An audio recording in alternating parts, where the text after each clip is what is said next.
Hey guys, Brian Hilliard here, author of the best-selling book Networking Like a Pro and creator of the popular program Unlocking the Mindset of Success. I gotta tell you, I am fired up here today. We are out for a little walk, had a chance to kind of go out at nature here a little bit, and I wanted to kind of talk with you guys real quick about something that comes up a lot. It has to do with the inner critic and specifically silencing the inner critic. Now, I actually had a call with one of our mastermind clients talking a little bit about this the other day, and the idea is that when you have that inner critic, and we've all seen it before, right? It's that voice that's inside our head. It's telling us that we're not good enough. It's telling us that we're not able to do this, we're not able to do that. And it's really kind of, for lack of a better term, dissuading us from even trying to be better or trying to be more successful. And when you talk about the mindset of success, the inner critic and silencing that inner critic is a huge deal. So here's the thing that you want to keep in mind when it comes to the inner critic, all right? The inner critic wants you to believe it takes an external event, all right? It takes an external event and then translates that into a personal shortcoming.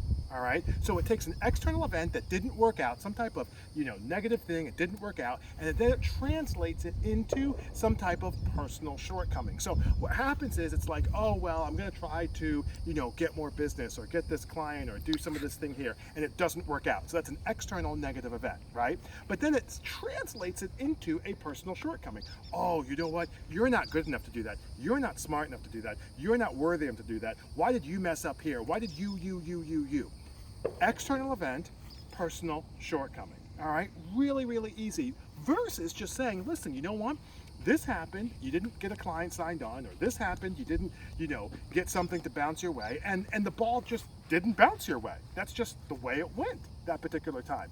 And the thing with the inner critic, if you want to silence the inner critic, is you have to, and I've talked about this before, you have to kind of divorce, for lack of a better term, those two things, which is who you are is not what you do.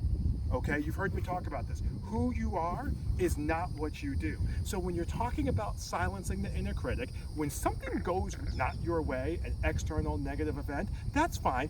That's just the way the ball bounces sometimes. I talk about it like, I say that's how the league works, right? I talk a lot about basketball, and sometimes you win, sometimes you lose. That's just the way the league works, all right? And when you understand that, you will absolutely be able to move yourself forward. It's not always your fault when something doesn't go your way. But in the meantime, my name is Brian Hilliard, saying so long, take care, and thanks so much for your time.